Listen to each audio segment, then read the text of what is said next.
بسم اللہ الرحمن الرحیم نحمده ونصلی علی رسوله الکریم اما بعد قال اللہ تبارک وتعالی فی القرآن الکریم فاعوذ باللہ من الشیطان الرجیم بسم اللہ الرحمن الرحیم قل ان كنتم تحبون الله فاتبعوني يحببكم الله ويغفر لكم ذنوبكم والله غفور رحيم صدق الله العظيم قال النبي صلى الله عليه وسلم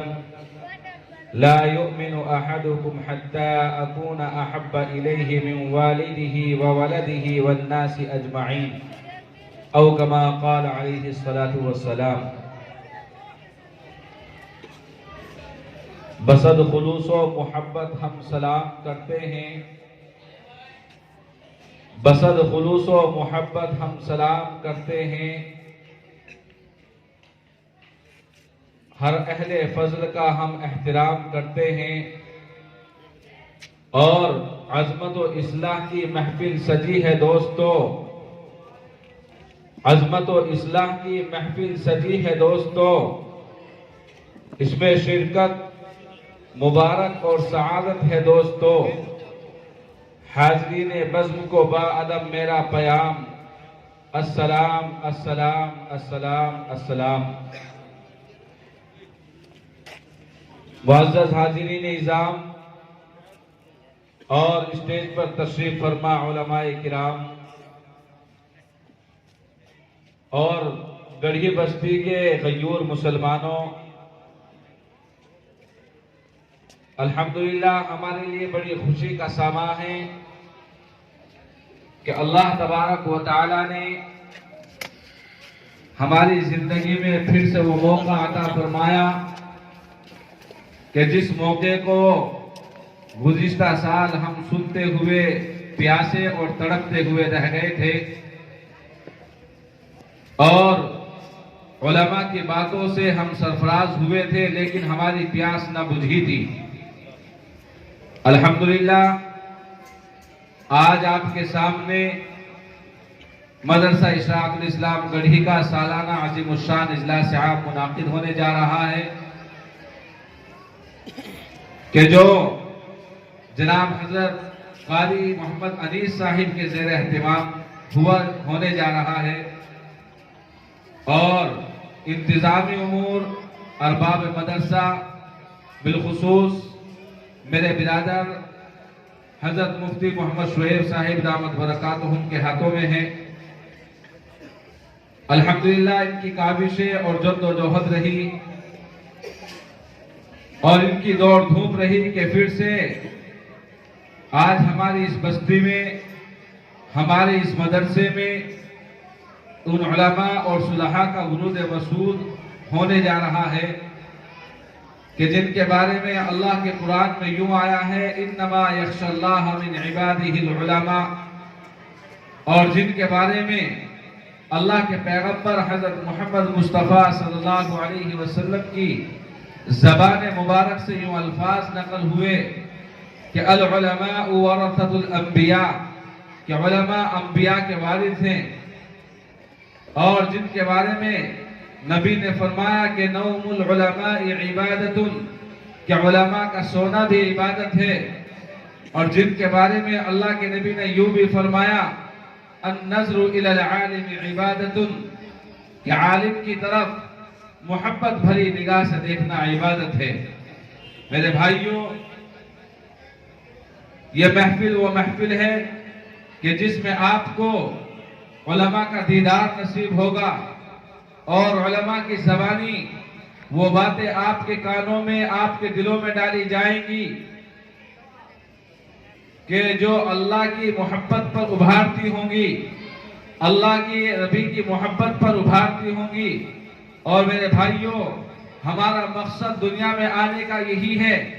کہ ہم اللہ اور اس کے رسول کی محبت میں گرفتار ہو جائیں کیوں اس لیے کہ ہماری دنیا کی کامیابی ہو چاہے آخرت کی کامیابی ہو وہ اللہ کی محبت اللہ کے رسول کی محبت میں ہی پوشیدہ ہے اللہ نے فرمایا قل ان کنتم تحبون اللہ فاتبعونی یحببکم اللہ ویغفر لکم ذنوبکم۔ اے نبی، آپ ان لوگوں سے کہہ دیجئے کہ اگر یہ اللہ سے محبت کرنا چاہتے ہیں تو اس کا طریقہ صرف یہ ہے کہ میرے نبی کا اتباع کر لیا جائے، میرا اتباع کر لیا جائے۔ پھر اللہ تبارک و تعالی نبی کریم صلی اللہ علیہ وسلم کی اطاعت اور فرما برداری پر اللہ دو انعام سے نواز رہے ہیں۔ وہ انعام کیا ہے؟ پہلا انعام یحببکم اللہ، اللہ بھی تم سے محبت کرے گا، وَيَغْفِرْ لَكُمْ ذُنُوبَكُمْ، اور اللہ تمہارے گناہوں کو معاف فرما دے گا۔ اسی طریقے سے میرے بھائیوں، اللہ کے پیغمبر نے فرمایا لا یؤمن احدکم حتی اکون احب الیہ من والدہ وولدہ والناس اجمعین، کہ تم میں سے کوئی بھی انسان اس وقت تک کامل درجے کا ایمان والا نہیں بن سکتا جب تک کہ اس کے نزدیک میری محبت، اس کی آل اولاد، اس کی جائیداد، اس کی تجارت، اس کی بزنس، اس کی کھیتی باڑی، تمام چیزوں سے زیادہ نہ ہو جائے۔ تو میرے بھائیوں، یہ جو محفل ہے یہ وہی محفل ہے کہ جس میں ہماری کامیابی کے راستے ہم کو دکھائے جائیں گے، ہماری دنیا کس طریقے سے سنور جائے، دنیا کی بھلائیاں کس طریقے سے ہمارے دامن میں آ جائے، اور ہماری آخرت کس طریقے سے سنور جائے۔ لیکن اس کے لیے ضروری ہے کہ جو باہر سے ہمارے مہمانان کرام علماء ربانیین تشریف لا رہے ہیں، ہم ان کی باتوں کو بغور سماعت فرمائیں، ان کے دیدار سے ہم اپنے آپ کو سرفراز کریں، اور ان کے شانہ بشانہ مل کر اس پروگرام کی افتتاح سے اور پروگرام کی انتہا تک ہم یہیں پر موجود رہیں، اپنے علماء کا اکرام کریں، اپنے علماء کا دیدار کریں، اپنے علماء کی باتوں کو سنیں۔ میرے بھائیوں، نبیوں کا سلسلہ ختم ہو چکا ہے، صحابہ اکرام کا سلسلہ ختم ہو چکا ہے، اب تو اگر ہمارے لیے کوئی ذخیرہ آخرت ہے تو یہ علماء کی جماعت ہے، یہ مدارس اسلامیہ ہیں، یہ مساجد ہیں، مدارس ہیں، مراکز ہیں، خانقاہ ہیں۔ اگر ہم ان سے وابستہ رہے، ہمارا تعلق ان سے جڑا رہا تو انشاءاللہ ہم کو کامیابی ملے گی، اور اگر ہمارا تعلق ان سے ٹوٹ گیا تو یاد رکھو ہمارے لیے دنیا بھی ذلت کا سامان بن جائے گی اور آخرت بھی ہماری کامیاب نہ بن سکے گی۔ اس لیے سب سے پہلے عزم کریں، جتنے لوگ یہاں پر موجود ہیں، کہ انشاءاللہ ہم پورا عزم مصمم کرتے ہیں کہ شروع سے لے کر آخر تک انشاءاللہ ہم آپ کے ساتھ رہیں گے، اور پروگرام کو آخر تک دعا کے بعد ہی ہم یہاں سے رخصت ہوں گے انشاءاللہ۔ سب کا ارادہ ہے بھائی؟ سب سنیں گے؟ اپنے علماء کو، نبی سے محبت کرتے ہیں، نبی کی مجلس سے محبت ہے، نبی کی مجلس کے آداب و ادب و احترام وہ ہر کسی پر ضروری ہے اور آپ کے دماغ میں بھی ہے، اور آپ نے بارہا سنا بھی ہے کہ صحابہ جب کبھی بیٹھا کرتے تھے تو وہ اس طریقے سے بیٹھا کرتے تھے، اتنا مل کر دینی مجلس میں بیٹھا کرتے تھے کہ اگر ان کے اوپر چادر ڈال دی جائے تو اس پر جھول نہیں آیا کرتا تھا۔ سب کو یاد ہے؟ آپ نے سنا؟ تو اس لیے جتنی بھی کرسیاں خالی ہیں بیچ میں، آپ یہاں پر تشریف لے آئیں، ان کو پر کریں پہلے، پھر انشاءاللہ آپ کے سامنے قرآن کریم کی تلاوت جناب قاری محمد رضوان کی زبانی وہ پیش کی جائے گی۔ الحمدللہ ارباب مدرسہ نے بہت ہی اچھے اور نیک علماء کا انتظام کیا ہے، آپ کے یہاں پر تشریف لا رہے ہیں اور آپ کو اپنے مواعظ حسنہ سے، ناصحانہ کلمات سے مستفیض فرمائیں گے۔ میرے بھائیوں، میں آپ کو بتلاتا بھی چلوں کہ آج کے ہماری اس ذریع فہرست میں کس عالم کا نام موجود ہے، تو میں بتلاتا چلوں کہ جناب حضرت مولانا محمد یامین صاحب مبلغ دارالعلوم دیوبند، وہ بھی ماشاءاللہ آپ کے یہاں پر کچھ دیر میں پہنچنے والے ہیں، اور اسی طریقے سے حضرت مولانا و مفتی محمد اقبال صاحب دامت برکاتہم جو محتمم ہوتے ہیں قاسم العلوم تیوڑا کے، وہ بھی انشاءاللہ یہاں پر حاضر ہوں گے،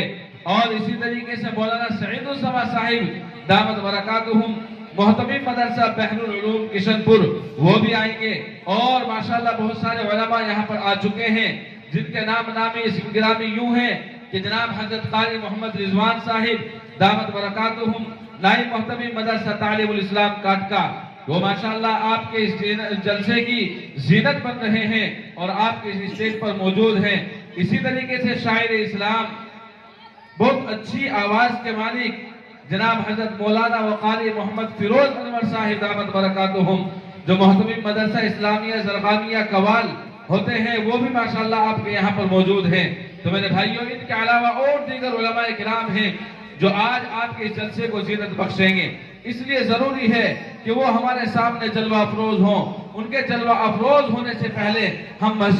مجلس کو سنوار لیں اور ان کرسیوں کو پر کر لیں۔ جتنی بھی کرسیاں خالی پڑی ہیں ماشاءاللہ، ایسا نہیں کہ یہاں پر لوگ موجود نہ ہوں، اتنے لوگ موجود ہیں کہ اگر وہ ترتیب سے بیٹھیں تو یہ کرسیاں پر ہو جائیں گی۔ بھائیوں، میری آپ سے درخواست ہے کہ یہ کرسیاں پر کر لیں۔ پھر انشاءاللہ باقاعدہ اس مجلس کا آغاز ہونے جا رہا ہے۔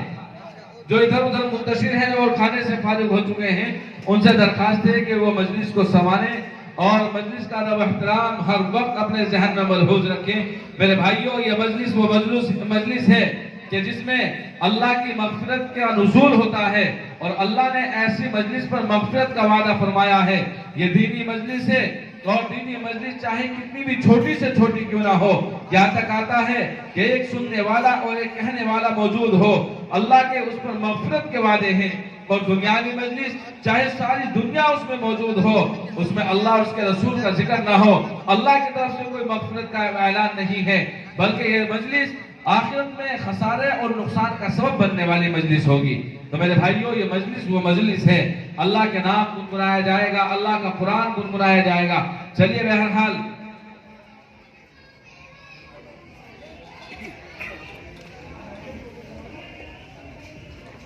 ایک عرصے دراز سے یہ روایت چلی آ رہی ہے کہ ہر باوقار شے کے لیے باکمال شخصیت کی ضرورت ہوا کرتی ہے، اور ہر کارواں اپنا رخت سفر باندھنے سے پہلے میر کارواں کا انتخاب کر لیا کرتا ہے۔ نیز کسی بھی مذہبی یا سیاسی اجلاس کی کامیابی بغیر کسی عظیم المرتبہ انسان کے ادھوری اور ناقص رہتی ہے۔ اس لیے میں ضروری سمجھتا ہوں کہ باضابطہ تلاوت کلام اللہ کے آغاز سے قبل اس مجلس کے لیے ایک صدر کا انتخاب کر لیا جائے، تاکہ ان کی زیر نگرانی ہمارا یہ پروگرام بحسن و خوبی اختتام پذیر ہو۔ اس لیے کہ کسی نے یوں کہا ہے کہ کھوئے ہوئے دلوں کو حوصلہ چاہیے، کھوئے ہوئے دلوں کو حوصلہ چاہیے، اور کارواں کے لیے بس مقتدا چاہیے۔ تو چلیے حاضرین، آج کی اس مجلس کی مسند صدارت پر جلوہ افروز ہونے کے لیے ہم اپنے مہمان مکرم، مندوب محترم، فخر الاماثل، زبدۃ الافاضل، مناظر اسلام حضرت مولانا محمد یامین صاحب مبلغ دارالعلوم دیوبند کا انتخاب کرتے ہیں۔ مجھے امید ہے کہ میری اس تحریک کی تائید احباب میں سے کوئی ایک فرمائیں گے۔